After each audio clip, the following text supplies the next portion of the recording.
자, 오늘 말씀에서 우리 예수님은 이 십자가라고 하는 자신의 사명을 감당하시기 위하여서 제자들과 함께 예루살렘으로 올라가십니다. 그리고 예수님은 제자들에게 다시 한번 당신의 고난과 죽음 그리고 부활에 대하여 말씀을 하시죠. 하지만 제자들은 여전히 이런 예수님의 말씀을 이해할 수도 없고 받아들일 수도 없었습니다. 다시 말해 인자가 예루살렘에 올라가 많은 고난을 받고 죽어야 한다는 말을 이 제자들은 받아들일 수가 없었어요. 왜냐하면 그들 생각에 이제 예수님은 곧 예루살렘 성에 입성하셔서 아니 우리 유대인들 이스라엘의 왕이 되셔야 하실 분인데 아니 왜 자꾸만 예수님은 이렇게 죽는다 그러고 고난을 받아야 된다 그러고 십자가에 못 박혀야 된다 그러고 아니 왜 이렇게 예수님이 약한 말씀을 하시는가 이해할 수 없었습니다. 오히려 지금 제자들은 무슨 생각을 하고 있습니까? 이제 예수님이 예루살렘에 입성하시면 저 로마의 모든 군대를 몰아내고 이스라엘의 왕이 되실 텐데 과연 그때 예수님이 이스라엘의 왕이 되실 때 과연 누가 예수님의 좌우편에 앉을 것인가? 이것이 지금 제자들의 머릿속을 온통 채우는 생각이었습니다. 다시 말해 예수님이 이스라엘의 왕자에 오르실 때 과연 누가 이 새로운 왕조의 요새 왕과 함께 사는 남자, 하여튼 그게 유행이라고 그러는데 과연 누가 예수님의 그 왕자, 그 보좌의 좌우편에 앉을 것인가? 누가 예수님께서 다스리실 이 새로운 나라의 국무총리가 되고 장관이 되고 비서실장이 될 것인가? 이것이 지금 예루살렘을 올라가는 제자들의 초미의 관심사였습니다. 바로 이 순간 세베대의 두 아들이었던 야고보와 요한이 선수를 치면서 예수님께 이렇게 공개 청탁, 지금 우리식으로 얘기하면 이렇게 로비를 하는 거예요. 자, 우리 35절로 오늘 37절 같이 한번 다시 읽어보도록 하겠습니다. 세베대의 아들 야고보와 요한이 주께 나와 여짜오되 선생님이여 무엇이든지 우리가 구하는 바를 우리에게 하여 주시기를 원하옵나이다. 이르시되 너희에게 무엇을 하여 주기를 원하느냐 여짜오되 주의 영광 중에서 우리를 하나는 좌편에 앉게 하여 주옵소서. 자, 지금 이 야고보와 요한의 이 말은 예수님에 대하여 제자들이 가지고 있는 생각을 가장 명확하게 드러내는 말이었습니다. 다시 말해 그들은 예수님을 지금 무엇으로 생각하고 예수님을 어떤 분으로 보고 있느냐? 정치적인 메시아로 보고 있었습니다. 과거 이스라엘의 정치적인 독립과 해방을 위하여서 무장봉기를 일으켰던 실제로 이 이스라엘 예수님이 오시기 얼마 전에 이 마카비라고 하는 사람이 일어나서 저 로마 군대를 몰아내고 이스라엘의 정치적 이 독립을 꿈꿨거든요. 그런 마카비와 같은 혁명가들처럼 지금 예수님도 로마의 압제 아래 고통당하는 우리 이스라엘 민족에게 해방과 자유와 독립을 가져다 주시는 그런 정치적인 지도자로 제자들은 예수님을 오해하고 있었습니다. 그러므로 이제 예수께서 수도 예루살렘에 입성하셔서 할 일이 뭐냐? 수많은 지지자들을 모아 놓고 힘을 모은 다음에 무력으로 무장봉기를 일으켜서 저 로마의 수비대를 다 몰아내고 우리 이스라엘 민족에게 자유와 해방을 가져다 주시는 것이었어요. 그리고 바로 그때 세워지게 될 새로운 하나님의 나라, 메시아의 나라, 예수님이 왕이 되시는 그 나라에서 우리 중 한 명은 주님의 우편에 또 한 명은 주님의 좌편에 앉게 해달라고 이렇게 야고보와 요한이 예수님께 로비를 한 겁니다. 하지만 이것은 비단 야고보와 요한만의 생각이 아니었습니다. 다른 10명의 제자들 모두 똑같이 바라는 일이었습니다. 그런데 지금 야고보와 요한이 선수를 치고 있으니까 다른 제자들이 이 말을 듣고 막 화를 내면서 막 분개한 것이죠. 다시 말해 제자들은 지난 3년간 예수님을 따라다니면서 우리 예수님의 그 주옥과 같은 그 놀라운 가르침과 교훈을 받아왔지만 여전히 제자들의 마음과 생각은 세상적인 그런 세속적인 그런 사고방식과 가치관으로 가득 들어차 있었다라는 것이었습니다. 더구나 야고보와 요한이 누굽니까? 예수님의 12 제자들 중에서도 베드로와 함께 예수님의 가장 최측근 제자들이 야고보와 요한 아니었습니까? 그런데 그런 그들마저도 세상적인 그런 권세와 권력을 탐하면서 여전히 이 예수님에 대한 잘못된 생각을 가지고 있었던 거예요. 그러자 예수님이 하신 말씀 뭡니까? 지금 너희가 무엇을 구하는지 모른다는 겁니다. 예. 그들이 한마디로 말해서 무엇이 주간지를 지금 이 제자들은 여전히 모르고 있다는 것입니다. 그래서 이렇게 예수님이 말씀을 하시죠. 자, 우리 38절 우리 같이 한번 읽어보도록 하겠습니다. 예수께서 이르시되 너희는 너희가 구하는 것을 알지 못하는도다.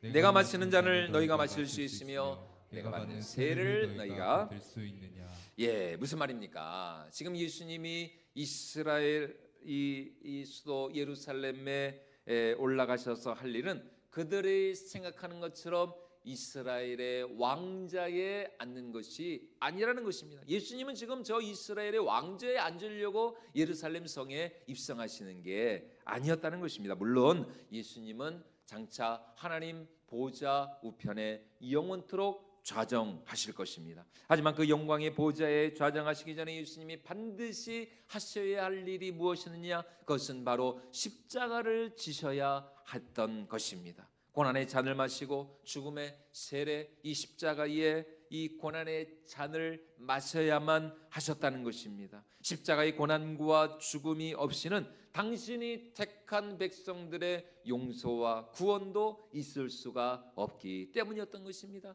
그러므로 하늘 영광의 보좌에 앉으시기 전에 우리 예수님은 자신의 이 사명, 이 십자가를 지셔야만 했다는 것이에요. 그러므로 지금 예루살렘을 올라가시는 예수님을 향하여서 당신의 좌우편에 예수님 당신의 좌우편에 우리를 앉게 해주세요. 이 야고보와 이 요한 형제의 요청은 결국 예수님 이제 곧 저 골고다 언덕 십자가에 못 박히실 때 우리도 예수님의 좌우편에 못이 박혀 죽게 해주세요라는 말과 이게 똑같은 겁니다. 예. 그래서 예수님이 그들에게 하시는 말씀이 뭡니까? 너희는 지금 너희가 무엇을 구하는지를 모른다는 겁니다. 예. 내가 지금 이제 장차 저 예루살렘에 올라가서 나에게 어떤 일이 당할지를 너희가 모르니까 너희가 그렇게 말을 한다는 것입니다. 예.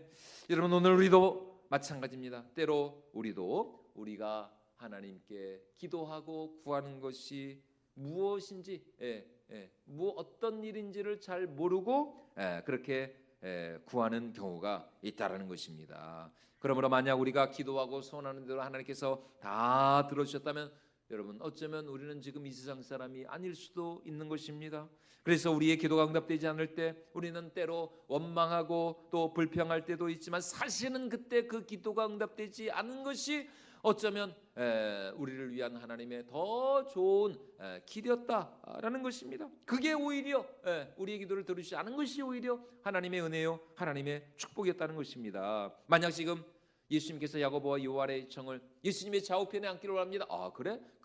내 십자가 좌우편에는 그래 너 야고보 너는 오른쪽 요한 너는 내 왼쪽에 십자가에 못 박혀 죽어야 되겠다.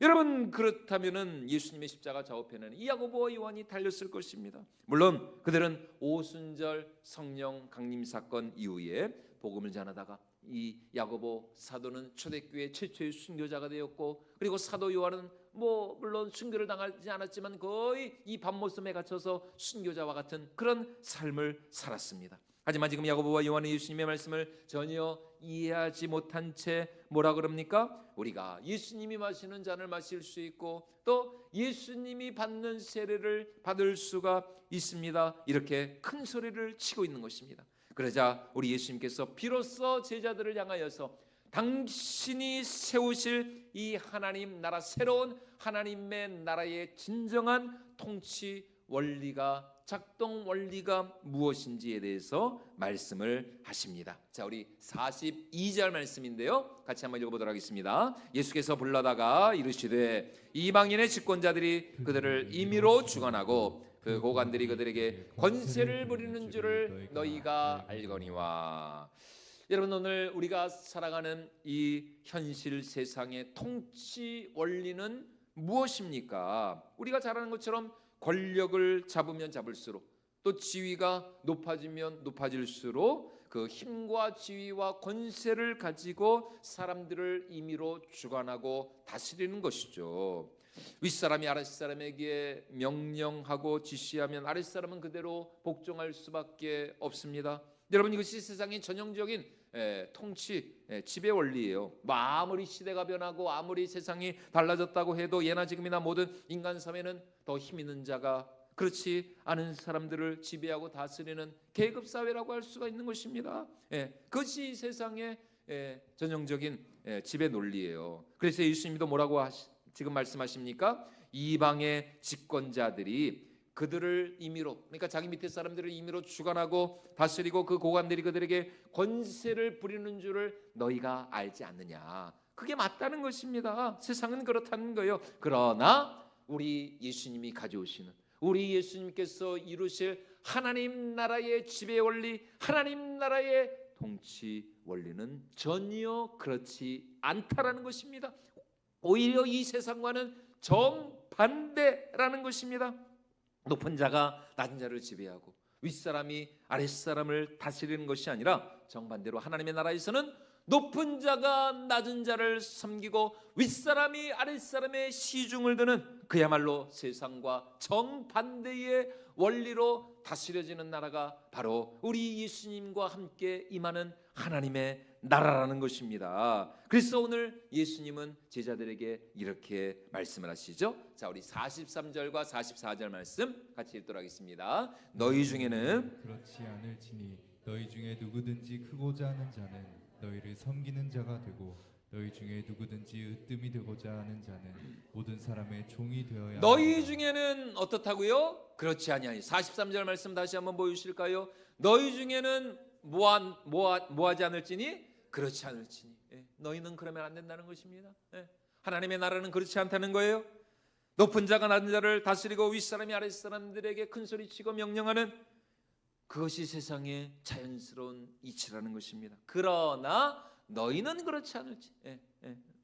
오히려 그리스도의 사람들, 하나님 나라의 백성은 이 세상과는 정반대의 원리로 살아야 한다라는 것입니다. 다시 말해 우리에게 주어진 힘과 지위와 권세를 가지고 사람들을 짓누르거나 통제하려 들어서는 안 된다는 것입니다. 물론 권위 자체가 무시되거나 부인되어서는 안 되겠죠.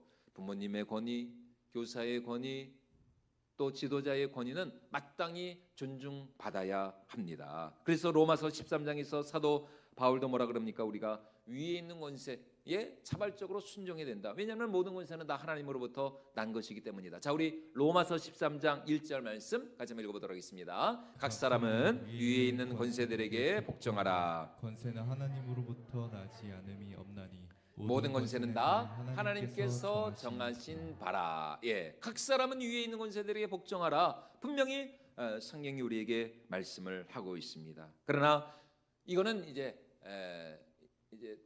그 권세자들에게 이제 순종해야 할 우리의 이제 역할, 우리에게 주신 하나님의 말씀인 것이고, 권세와 지위를 가진 사람들은 그렇다고 해서 절대로 자신의 권세와 권력을 남용하거나 악용하는 일이 있어서는 안 된다는 것입니다. 오히려 우리는 모든 사람들 앞에서 예수님과 같이 겸손히 우리 자신을 낮추며 섬기는 자들이 되어야 됩니다. 왜냐하면 그것이 예수님이 가져오신 하나님의 나라의 새로운 원리거든요. 그러므로 영적인 권세와 권위를 가진 저와 같은 목회자나 또 크리스찬 이 리더들의 이 책임과 이 사명이 얼마나 막중한지를 모릅니다. 그래서 뭐라고 그럽니까? 성경에서 마지막 날 하나님의 심판대 앞에서 저와 같은 이런 목회자들이 오히려 하나님으로부터 더 엄중한 심판을 받을 것이라고 성경이 우리에게 분명히 말씀을 하고 있거든요. 신앙 공동체 안에서 우리의 지위와 권한이 높아지고 많아질수록 그러므로 우리는 더 두렵고 떨리는 마음으로 겸손히 섬기는 자가 되어야 한다라는 것입니다. 우리에게 힘이 있다고 더 높은 자리에 있다고 해서 주장하거나 강요하는 자세를 취하는 것이 아니라 오히려 우리는 모든 일에 모든 사람들 앞에서 예수님과 같이 겸손한 섬김의 본을 나타내야 할 줄로 믿습니다. 나의 유익과 만족이 아니라 다른 사람의 유익을 먼저 구하면서 또 나보다 남을 더 낮게 여기는 그런 선한 마음을 가져야 한다는 것입니다. 그것이 바로 우리 예수님이 가지신 예수님의 마음, 그리스도의 마음이었다는 것이죠. 자, 우리 빌립보서 2장 3절로 5절까지 말씀 같이 한번 읽어보도록 하겠습니다. 아무 일에든지 다툼이나 허영으로 하지 말고 오직 겸손한 마음으로 각각 자기보다 남을 낮게 여기고 각각 자기를 돌볼 뿐더러 또한 각각 다른 사람들의 일을 돌보아 나의 기쁨을 충만하게 하라. 너희 안에 이 마음을 품으라. 곧 그리스도 예수의 마음이니. 너희 안에 이 마음을 뭐하라고요? 품으라. 여러분, 이것이 오늘 우리의 기도죠. 그 마음은 어떤 마음? 예수님의 마음. 예수님의 마음은 어떤 마음이요? 사랑과 섬김의 마음이라는 것입니다. 그래서 지금 예수님이 하시는 말씀이 뭡니까? 그렇게 겸손히 섬기는 자들이 실은 하나님의 나라에서 가장 큰 자들이라는 것입니다. 모든 이의 종이 되는 그 사람이 사실은 하나님의 나라에서는 더 높은 사람이라는 거예요. 자, 우리 43절과 44절 다시 한번 읽어보도록 하겠습니다. 너희 중에는 그렇지 않을지니 너희 중에 누구든지 크고자 하는 자는 너희를 섬기는 자가 되고 너희 중에 누구든지 으뜸이 되고자 하는 자는 모든 사람의 종이 되어야 예, 여기서 섬기는 사람 이라는 이 말은 헬라어로 디아코노스라는 말입니다. 디아코노스, 식탁에서 그 당시 고대 그리스 로마 시대 당시에 식탁에서 시중 드는 사람들, 서빙하는 사람들, 지금 뭐 우리식으로 얘기하면은 뭐 웨이터, 식당 종업원들, 그런 사람들을 디아코노스, 섬기는 자라 그랬어요. 다시 말해 하나님의 나라에서 높은 사람이 되기 위해서는 어떻게 된다고? 열심히 섬기고 봉사하고 서빙하는 사람이 되어야 한다는 것입니다. 한마디로 식당 종업원과 같이 말이죠. 여러분, 식당에서 종업원이 어떤 사람입니까? 일단은 그 오너, 식당 주인의 말을 잘 들어야죠. 식당 주인의 그런 지시나 그런 요구사항을 잘 들어야죠. 그리고 누구의 말을 잘 들어줘야 돼요? 식당 종업원은 누구의 말에 항상 귀를 기울여야 돼요? 그렇죠. 왜 이렇게 잘하세요? 다 식당을 운영해요. 그렇죠. 식당에 오신 우리 손님들. 여러분, 식당의 존재 이유가 뭡니까? 손님들을 위해서 존재하는 거죠. 뭐 식당이 뭐 식당 주인을 위해서 존재하는 게 아니잖아요. 식당 손님들의 그 말을 잘 경청하고 들어주고, 지금 우리 손님들한테 뭐 필요한 것이 없는가, 부족한 것이 없는가, 불편한 것이 없는가. 그래서 고급 그런 식당이나 이런 호텔 레스토랑 가면은 다 이렇게 다 정장에 저처럼 다 이렇게 넥타이도 매고, 넥타이보다는 뭐 나비 이런 거 딱 매고 말이죠. 자, 이렇게 영화 같은 데 보면 다 이렇게 여기다가 뭐 같은 거 이렇게 하나 하얀 순수한 뭐라 그럽니까? 하여튼 그거를 이렇게 하고 이렇게 다 이렇게 시중을 들고 무슨 말씀을 하시든지 참 제가 잘 듣겠습니다. 그래서 여러분, 고급 식당 가면은 손님들이 뭐 이렇게 뭐 달라고 하기도 전에 먼저 알아서 와서 이렇게 다 물을 따라주고 말이죠. 그러면서 물 한 잔 마시고 다 그렇게 물 따라주고, 또 뭐 이렇게 부족한 뭐 반찬이나 뭐 이런 필요한 것이 없는가 알아서, 말도 안 했는데 알아서 이렇게 얼마나 이렇게, 그러면은 참 손님 입장에서는 되게 기분이 되게 좋죠. 이렇게 막 대접받는 그런 느낌도 들고. 여러분, 그렇지 않고 만약 종업원이 말이죠, 이 서빙을 두는 사람이 그냥 자기 오늘 그냥 기분 나쁘다고, 자기 오늘 좀 막 안 좋은 일이 있었다고 막 그렇게 막 표정을 막 일구리고 막 그냥 막 찡그리고 그러면서 그 막 짜증내고 화내면 여러분, 그러면은 어떻게 되는 거예요? 이거 뭐 그날로 잘리는 거죠. 그러면 안 됩니다. 아무리 뭐 손님이 그냥 뭐 속된 말로 이제 진상 손님이 온다 할지라도 그래도 최대한 그 손님이 같이 그런다고 자기도 같이 막 그렇게 막 화내고 그러면 안 되죠. 일단은 아무리 진상 손님이 와도 일단은 그분의 비율을 잘 맞춰드리고 항상 웃는 얼굴로 오히려 그런 진상 손님이 나중에 큰 고객이 될 수 있습니다. 우리 윤현정 원장님 그렇죠? 오히려 그런 분들이 오히려 이렇게 은혜 받으면은 더 하여튼 나중에 막 단체로 막 때로 몰려온다니까. 그러니까 그런 분들이 와도 항상 웃는 모습으로 그렇게 맞아줘야 한다는 것입니다.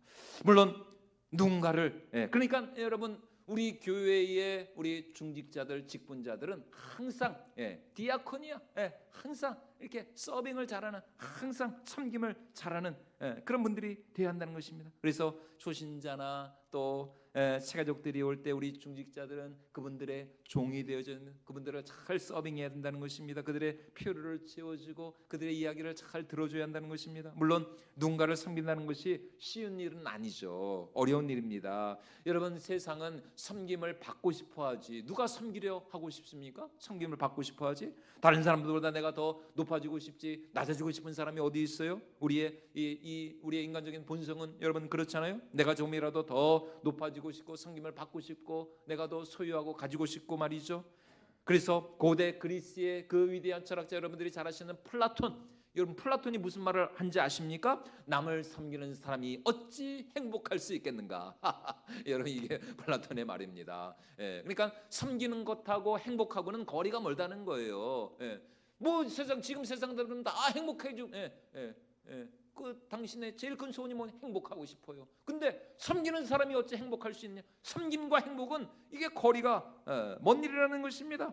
세상이 섬긴다는 것이 세상이 말하는 행복과는 이 거리가 먼다는 거예요. 그럼에도 불구하고 여러분, 오늘 우리가 이 말씀을 받는 우리가 그럼에도 불구하고 겸손히 섬기는 자가 되어야 할 이유가 어디 있습니까? 그것은 바로 우리의 구원자, 또 우리의 주님 되시는 예수님께서 먼저 우리를 섬겨주시고 또 그분께서 친히 우리를 위한 섬김의 거룩한 본을 우리에게 나타내 주셨기 때문입니다. 그래서 오늘 45절 요절과 같은 말씀입니다. 마가복음 10장 45절 말씀 우리 같이 한번 읽어보도록 하겠습니다. 인자가 온 것은 섬김을 받으려 함이 아니라 도리어 섬기려 하고 자기 목숨을 많은 사람의 대속물로 주려 함이니라. 여러분, 예수님께서 이 땅에 오신 이유가 무엇입니까? 왜 그분께서 저 하늘 영광의 그 찬란한 보좌의 영광을 버리시고 2000년 전에 저 유대 땅 베들레헴, 그것도 저 냄새나는 그 구육간의 구유 위에서 여러분 우리 예수님께서 태어나셔야만 했냐는 것입니다. 왜 그분은 거룩하고 찬란한 하나님의 형상을 포기하시고 우리와 똑같은 사람이 되어서 고난받으시고 고통받으시고 고초를 당하시고 왜 그분이 십자가에 못 박혀 죽으셔야만 했느냐? 다시 말해, 우리 예수님께서 이 땅에 오신 그분의 사명과 목적과 우리 예수님의 비전은 무엇이었습니까? 예수님이 행복해지고 싶어서 이 땅에 오셨을까요? 여러분, 예수님이 뭐 사람들로부터 성명을 받고 인정받고 높아지기 위해서, 세상에서 성공하기 위해서 예수님이 이 땅에 오셨느냐? 여러분, 그렇지 않습니다. 그분이 이 땅에 오신 이유는 단 하나, 오늘 말씀과 같이 자신의 목숨을 많은 사람들의 대속물로, 많은 사람들의 그 죄값을 대신 치르시기 위한 하나님의 어린 양으로 예수님께서는 2000년 전에 이 땅에 오셨다라는 것입니다. 이제 조금 있으면은 이제 이 지금 사순절 기간이고 이제 종료주일이 다가오고 고난 이제 주간이 다가오는데 그분께서 하나님의 어린 양으로 이 땅에 오셔서 고난 받으시고 십자가에 못 박힌 이유는 다른 것이 아닙니다. 자기 목숨을 많은 사람들의, 당신이 택한 그 모든 그 사람들의 대속물로, 랜섬, 이 죄값으로 친히 당신이 그 몸값을 치르시기 위하여서 예수님이 이 땅에 오셨다라는 것입니다. 여러분, 예수님의 고난과 죽음을 묵상할 때마다 여러분, 우리가 무엇을 기억해야 됩니까? 우리 예수님의 생명은 얼마나 고귀한 생명. 여러분, 예수님의 생명이 얼마나 고귀한 생명입니까?